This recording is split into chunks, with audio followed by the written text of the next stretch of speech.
नमस्कार साथियों, राज्य दिग्दर्शन जीके की नज़र से इस सीरीज में मैं आज आपके सामने पंजाब का दूसरा भाग लेकर आया हूं। GK by R K. Saini success नाम के इस यूट्यूब चैनल पर मैं भारत के राज्य, केंद्र शासित प्रदेश और भारत के पड़ोसी देशों को समझाते हुए पूरा जो जीके है, history, geography, political, economics, current affairs, traditional GK, art and culture, सारा आपको समझा दूंगा और वादा करता हूं आपको याद करा दूंगा। आगे समझते हैं अपन कि जो पंजाब के अंदर है जलियांवाला बाग हत्याकांड हुआ था पंजाब के अंदर 1919 के अंदर।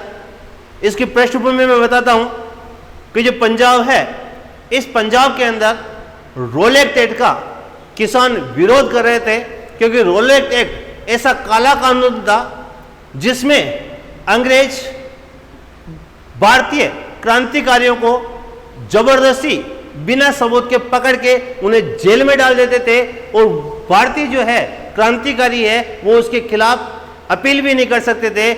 ऐसा जो कानून था उसे रोल एक्ट कहा गया है। उस रोल एक्ट के खिलाफ किसान इकट्ठे होते हैं और जलियांवाला बाग का जो नरसंहार है वो अंग्रेजों के द्वारा किया जाता है। तो मैं आपको समझाता हूं कि जो जलियांवाला बाग हत्याकांड है ये पंजाब के अंदर हुआ था और ये जो जगह है ये अमृतसर है। तो अमृतसर पंजाब के अंदर 13 अप्रैल 1919 बहुत ही महत्वपूर्ण डेट है। 13 अप्रैल 1919। तो किसका अप्रैल?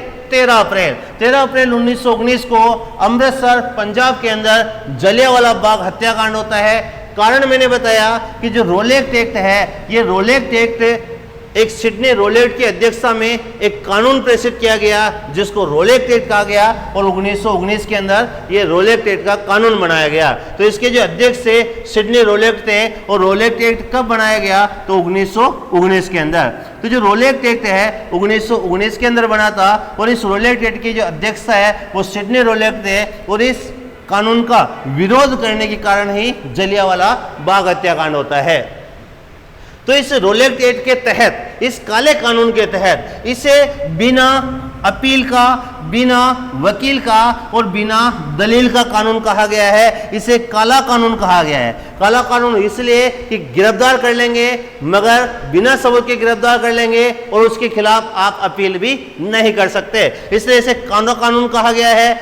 इसे बिना अपील, बिना वकील और बिना दलील का कानून कहा गया है। इस के तहत क्रांतिकारियों को जो गतिविधियां जो करते थे उन गतिविधियों की रोकथाम के लिए उन्हें पकड़कर बिना सबूत के जेल में डाल दिया जाता था इस कानून के तहत। तो इस कानून का विरोध किया मगर इस कानून के तहत डॉक्टर सत्यपाल और सैफुद्दीन किचलू, नाम महत्वपूर्ण है, याद रखना, डॉक्टर सत्यपाल और सैफुद्दीन किचलू, इन दोनों को इस रोलेक्ट एक्ट के तहत क्या कर लिया? गिरफ्तार कर लिया। अब इनको जब गिरफ्तार किया गया तब इनका विरोध किया और इस विरोध में जो जलियांवाला बाग है अपने अमृतसर पंजाब में, यहाँ पर एक शांति सभा का आयोजन किया गया था 13 अप्रैल 1919। तो 13 अप्रैल 1919 में डॉक्टर सत्यपाल और सैफुद्दीन किचलू को गिरफ्तार किया गया। इसके विरोध में जलियांवाला बाग में शांति सभा का आयोजन किया गया। तब ब्रिगेडियर जनरल रोगिनाल्ड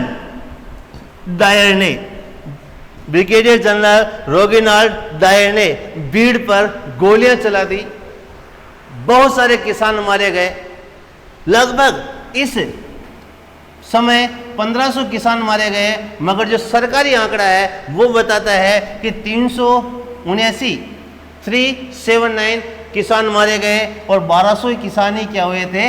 घायल हुए थे। उस समय जो वायसराय थे वो लॉर्ड चेम्सफोर्ड थे। तो वायसराय लॉर्ड चेम्सफोर्ड के समय जलियांवाला बाग हत्याकांड होता है। इसमें 1500 किसान मारे जाते हैं। जलियांवाला अमृतसर पंजाब के अंदर एक बहुत बड़ा कुआं था, तो उस कुएं में ऐसे गोलियों से डर कर उस कुएं में लोग कूदे थे और उस कुएं में कूद पर दम घुटने से बहुत सारे लोग मारे गए थे, गोलियां चलाई जा रही थी। इस तरह की त्रासदी भी इस भारत ने झेली है। अंग्रेजों के समय की ये घटना है। 13 अप्रैल 1919 को जलियांवाला बाग हत्याकांड होता है, लॉर्ड चेम्सफोर्ड के समय होता है। अब इसके लिए अंग्रेज जब इस चीज का विरोध किया जाता है तब अंग्रेज एक आयोग बनाते हैं और उस आयोग का नाम होता है हंटर आयोग। तो हंटर जो आयोग है वो हंटर आयोग किसके लिए बनाया गया है? जलियांवाला बाग हत्याकांड की जांच के लिए हंटर आयोग बनाया गया है। मगर भारतीय राष्ट्रीय कांग्रेस जिसकी स्थापना 1885 के अंदर हुई थी, तो उस कांग्रेस के द्वारा एक कमेटी बनाई जाती है जिसका नाम तहकीकात कमेटी है। तो जलियांवाला बाग हत्याकांड के जांच के लिए कांग्रेस के द्वारा तहकीकात कमेटी बनाई जाती है महामना मदन मोहन मालवीय के अध्यक्षता में। तो कांग्रेस के द्वारा महामना मदन मोहन मालवीय की अध्यक्षता में तहकीकात कमेटी बनाई जाती है, जबकि अंग्रेज इसकी जांच के लिए हंटर आयोग का निर्माण करते हैं। इस जलियांवाला बाग हत्याकांड के विरोध में रविंद्रनाथ टैगोर के द्वारा नाइटहुड की उपाधि टैगोर के द्वारा लौटा दी जाती है और गांधी जी के द्वारा उस समय अंग्रेजों के द्वारा साउथ अफ्रीका के में गांधी जी को बोर पदक और जुलू पदक जो गांधी जी को मिले हैं वो गांधी जी ने लौटा दिए। तो जलियांवाला बाग हत्याकांड के विरोध में रविंद्रनाथ टैगोर के द्वारा नाइटहुड की उपाधि और गांधी जी के द्वारा बोर पदक और जुलू पदक लौटाए गए। इस हंटर आयोग ने डायर को, जिसे जनरल डायर कहा जाता है, इसे निर्दोष माना और इसे क्या कर दिया? बरी कर दिया। तब शहीद उधम सिंह, जो शहीद उधम सिंह है, इन्होंने इंग्लैंड के अंदर जनरल डायर की क्या की? हत्या की। तो जलियांवाला बाग हत्याकांड के हत्यारे, भारतीयों के हत्यारे जनरल डायर की जो हत्या है वो इंग्लैंड के अंदर कौन करते हैं? शहीद उधम सिंह। तो बहुत सम्मान से हमें नाम आना चाहिए शहीद उधम सिंह का, जिस डायर की क्या की इन्होंने? हत्या कर दी। पंजाब के अंदर बात कर रहे हैं तो पंजाब के अंदर जो स्वर्ण मंदिर है, ये स्वर्ण मंदिर है अमृतसर पंजाब के अंदर। इसका जो निर्माण शुरू किया था वो सिखों के चौथे गुरु रामदास जी ने किया था और इसकी पूर्ण जो स्थापना है वो 5वें गुरु अर्जुन देव ने की थी।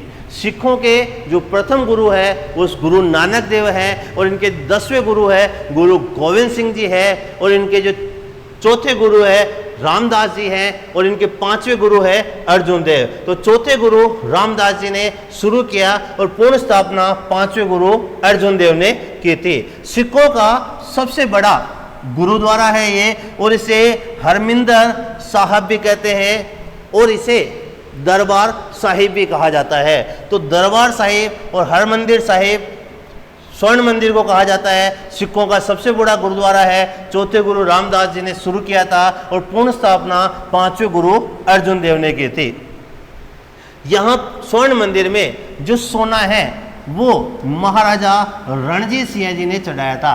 तो महाराजा रणजीत सिंह जी ने स्वर्ण मंदिर में सोना चढ़वाया था। महाराजा रणजीत सिंह जी के समय ही जो कोहिनूर हो रहा है वो अंग्रेजों के पास चला गया था। पंजाब के अंदर एक मंदिर है जिसका नाम है दुर्गियाना मंदिर। तो दुर्गियाना मंदिर माँ दुर्गा का मंदिर है, हिंदू मंदिर है और स्वर्ण मंदिर के समान मंदिर है। ये भी कहाँ पर है? तो अमृतसर पंजाब के अंदर दुर्गियाना मंदिर दुर्गा माँ का मंदिर है। पंजाब के अंदर एक स्थान है जिसे अपन कहते हैं कपूरथला। तो जो कपूरथला है पंजाब के अंदर, यहाँ पर रेल कोच निर्माण की फैक्ट्री है। तो कपूरथला पंजाब में रेल कोच निर्माण के जो डिब्बे होते हैं उसकी फैक्ट्री है। अगर रेलवे से संबंधित दो महत्वपूर्ण फैक्ट्रियां हैं जिसमें है चितरंजन लोकोमोटिव वर्क्स, ये चितरंजन पश्चिम बंगाल के अंदर, और इंटीग्रल कोच फैक्ट्री अपने पेरम्बूर चेन्नई तमिलनाडु में। तो इंटीग्रल कोच फैक्ट्री चेन्नई के पेरम्बूर तमिलनाडु में, चितरंजन लोकोमोटिव वर्क्स पश्चिम बंगाल में और रेल कोच फैक्ट्री कहाँ पर है? तो कपूरथला पंजाब के अंदर है। पंजाब की बात करें तो पंजाब के अंदर जो लुधियाना है जो कपड़ों के लिए प्रसिद्ध है, पंजाब का जो लुधियाना है वो होजरी के जो कपड़े होते हैं उनके लिए प्रसिद्ध है, वुलन के लिए प्रसिद्ध है। यहाँ पर 28 फरवरी 1865 को लाला लाजपत राय का जन्म होता है। लाला लाजपत राय गरम दल के जो सदस्य थे लाला लाल बाल और पाल, लाला लाजपत राय, विपिन चंद्र पाल और बाल गंगाधर तिलक। तो लाल बाल और पाल के नाम से जाने जाने वाले लाला लाजपत राय का जन्म लुधियाना पंजाब में 28 फरवरी 1865 को होता है। भारत के अंदर जब साइमन कमीशन आया था, ये जो साइमन कमीशन है, ये साइमन कमीशन भारत के अंदर आया था और इसके 7 सदस्य थे, मगर सभी सदस्य कहाँ के थे? ब्रिटेन के थे, यानी कि सभी सदस्य क्या थे? अंग्रेज थे। और जिसका अध्यक्ष जॉन साइमन होने के कारण इसे साइमन कमीशन कहा जाता है। तो साइमन कमीशन 7 सदस्य, अध्यक्ष जॉन साइमन, और ये 1928 के अंदर साइमन कमीशन 3 फरवरी 1928 को साइमन कमीशन कहाँ पहुंचा था? ये जो कमीशन है ये मुंबई पहुंचा था। इस साइमन कमीशन का लाहौर पहुंचने पर, तो जो लाहौर है, इस लाहौर पहुंचने पर लाला लाजपत राय ने लाहौर पहुंचने पर इनका क्या किया? विरोध किया था। इन्हें काले झंडे दिखाए थे और नारे लगे थे, साइमन वापस जाओ, साइमन वापस जाओ के नारे लगाए थे। लाला लाजपत राय, इनके साथियों ने भगत सिंह जैसे जो नौजवान थे, नौजवान सभा की स्थापना भगत सिंह जी और उनके साथियों के द्वारा की गई। ऐसे जो नौजवान हैं वो लाला लाजपत राय के साथ में साइमन कमीशन का विरोध कर रहे थे। तब पुलिस के द्वारा लाठीचार्ज किया जाता है और लाला लाजपत राय क्या होते हैं? घायल होते हैं। और मुख्य जो लाठियां मारी जाती है वो जॉर्ज स्टोक के द्वारा मारी जाती है। लाला लाजपत राय इसमें घायल होते हैं। घायल होने पर जब उन्हें लग रहा था कि अब मैं शायद न बच पाऊं या मेरी मृत्यु हो सकती है, तब लाला लाजपत राय ने कहा था कि मेरे ऊपर किए गए लाठियों का जो एक एक प्रहार है वो ब्रिटिश साम्राज्य का जो ताबूत है उसमें आखिरी कील साबित होगा।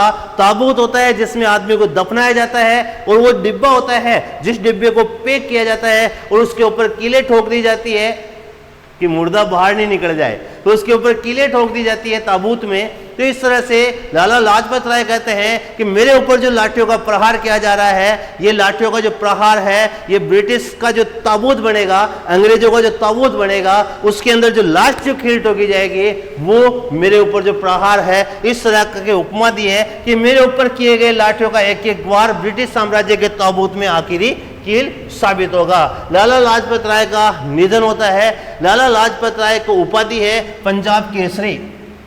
लाला लाजपत राय को पंजाब केसरी कहा जाता है। महामना मदन मोहन मालवीय को कहा जाता है। तो उपाधि पंजाब केसरी लाला लाजपत राय। इन्होंने 2 पुस्तकें लिखी है, एक पुस्तक है यंग इंडिया और एक पुस्तक है अनहैप्पी इंडिया। तो जो अनहैप्पी इंडिया है फर्स्ट ग्रेड के अंदर अभी क्वेश्चन पूछा गया है, तो जो अनहैप्पी इंडिया है और यंग इंडिया है जो पुस्तकें हैं वो लाला लाजपत राय की है। पंजाब केसरी इनके क्या है? उपाधि है। और इनकी जो मौत हुई है, ये जो शहीद हुए हैं उसका जो बदला है वो भगत सिंह हैं और उनके साथियों ने लिया था। तो भगत सिंह और उनके साथियों ने इनका बदला लिया था। तो जो सैंडर्स है, इस सैंडर्स हत्याकांड जो होता है ये लाहौर के अंदर होता है। तो जो सैंडर्स हत्याकांड है 17 दिसंबर 1928 को होता है। तो जो सैंडर्स हत्याकांड 17 दिसंबर 1928 को कहाँ पर होता है? लाहौर में। इसमें भगत सिंह, राजगुरु और सुखदेव जो इनके साथी थे, इन्होंने योजना बनाई और भगत सिंह जी, राजगुरु और सुखदेव ने इस सैंडर्स की गोली मारकर क्या कर दी? हत्या कर दी। तो सैंडर्स हत्याकांड हुआ, इसे लाहौर षड्यंत्र कहा जाता है। 17 दिसंबर 1928 को हुआ था। सैंडर्स लाहौर का जो पुलिस अधीक्षक था, सुपरिटेंडेंट ऑफ पुलिस, एसपी जैसा जो पद होता है, वो लाहौर का पुलिस अधीक्षक कौन था? सैंडर्स था। और इस सैंडर्स की हत्या 17 दिसंबर 1928 को लाहौर में भगत सिंह, राजगुरु और सुखदेव ने और इनके साथियों ने गोली मारकर कर दी। फिर उसके बाद में भगत सिंह अंग्रेजों के कान खोलने के लिए कि बहरों हमारी बात सुनो, इन्होंने दिल्ली की जो सेंट्रल असेंबली है, तो सेंट्रल असेंबली दिल्ली में इन्होंने बम फेंका। इन्होंने किसी को मारने के लिए नहीं, खाली जगह के अंदर बम फेंका था 8 अप्रैल 1929 को। तो 8 अप्रैल 1929 को सेंट्रल असेंबली दिल्ली के अंदर बम फेंका। केंद्रीय विधानसभा के अंदर बम फेंका। उस समय पब्लिक सेफ्टी बिल और ट्रेड डिस्प्यूट बिल पास किए जा रहे थे। तो पब्लिक सेफ्टी बिल और ट्रेड डिस्प्यूट बिल जब पास किए जा रहे थे केंद्रीय विधानसभा दिल्ली के अंदर, तब 8 अप्रैल 1929 को भगत सिंह और इनके साथियों ने बम फेंका। भगत सिंह जो है इन्होंने नारा दिया इंकलाब जिंदाबाद। इंकलाब जिंदाबाद नारे का सृजन मोहम्मद इकबाल करते हैं, मगर ये नारा देते हैं भगत सिंह हैं, और भगत सिंह ने नारा दिया इंकलाब जिंदाबाद, जिसका सृजन मोहम्मद इकबाल करते हैं। भगत सिंह ने यहाँ पर पेम्पलेट फेंके थे और उन पेम्पलेट के ऊपर लिखा हुआ था कि बहरों को सुनाने के लिए बमों की ही आवश्यकता आती है, तो तुम जैसे बहरों को सुनाने के लिए बम के धमाके ही आवश्यक है। इस तरह के पेम्पलेट भी इन्होंने फेंके थे। फिर इनको गिरफ्तार कर लिया, भगत सिंह, राजगुरु, सुखदेव, इनके अन्य साथियों को गिरफ्तार कर लिया और इनके ऊपर मुकदमा चला था। उसे लाहौर षड्यंत्र कहा जाता है, जो सैंडर्स हत्याकांड हुआ था, इसके खिलाफ इनके ऊपर मुकदमा चलता है 1929 में। और ये जो सदस्य थे ये HSRA, Hindustan socialist republican association, Chandrashekhar Azad, Bhagat Singh और इन नौजवानों की जो सभा थी उसका नाम हिंदुस्तान सोशलिस्ट रिपब्लिकन एसोसिएशन था। इसके सदस्यों के ऊपर लाहौर षड्यंत्र केस में 1929 में मुकदमा चला जाता है। और इस जेल में रहने के दौरान जतिन दास ने भूख हड़ताल की और 64वें दिन जतिन दास का 13 सितंबर 1929 को क्या होता है, निधन होता है। ये कहते हैं कि हमें साधारण कैदी न माना जाए, हमें राजनीतिक कैदी के रूप में हमें रखा जाए। भूख हड़ताल करते हैं जतिन दास और 64वें दिन इनका क्या होता है, निधन होता है। तो भगत सिंह की अगर मैं बात करूं तो जो भगत सिंह है, इन भगत सिंह को शहीद आजम कहा जाता है। इन्होंने पुस्तक लिखी है कि मैं नास्तिक क्यों हूं। इन्होंने नारा दिया इंकलाब जिंदाबाद और साम्राज्यवाद का क्या हो, नाश हो। ऐसी बातें भगत सिंह कहते हैं। भगत सिंह नौजवान भारत सभा की स्थापना करते हैं अपने साथियों के साथ में मिलकर, और ये हिंदुस्तान सोशलिस्ट रिपब्लिकन एसोसिएशन, जिसके चंद्रशेखर आजाद और सभी सदस्य थे, इन दो सभाओं से किसका संबंध है, भगत सिंह का। इनके खिलाफ लाहौर मुकदमा चलता है और लाहौर के अंदर 23 मार्च 1931 को लाहौर में भगत सिंह, सुखदेव और राजगुरु को फांसी दे दी जाती है। और 23 मार्च को इसी स्मृति में शहीद दिवस के रूप में मनाया जाता है।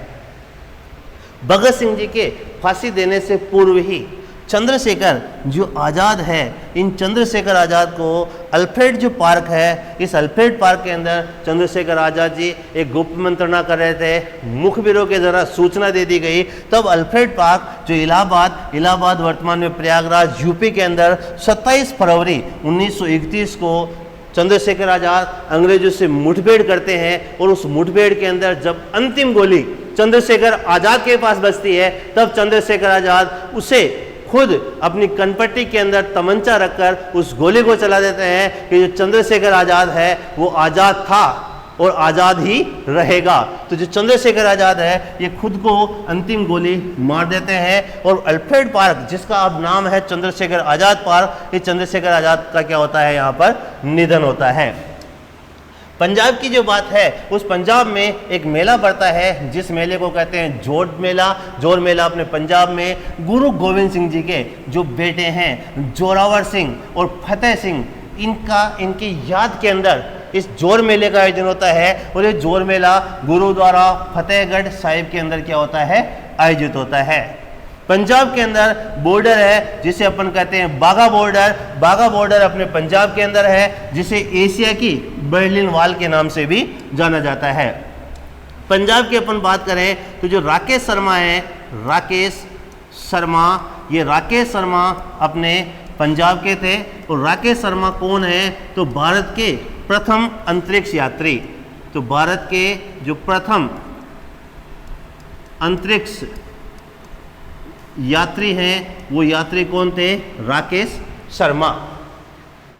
हाल ही के अंदर मैं आज जैसे जब वीडियो शूट कर रहा हूं, तो वीडियो शायद कल अपलोड हो, तो फाल्कन 9 जो स्पेस एक्स का जो रॉकेट है Falcon 9, SpaceX Elon Musk की जो अंतरिक्ष कंपनी है स्पेस एक्स, तो स्पेस एक्स का जो रॉकेट है फाल्कन 9, उस रॉकेट की सहायता से क्रूज में बैठकर अपना शुभांशु, भारत की शान, तिरंगे की जो शान है शुभांशु शुक्ला, वो शुभांशु शुक्ला फाल्कन 9 रॉकेट में बैठकर और उनको Kennedy space station Florida America से उनको वहां से भेजा गया।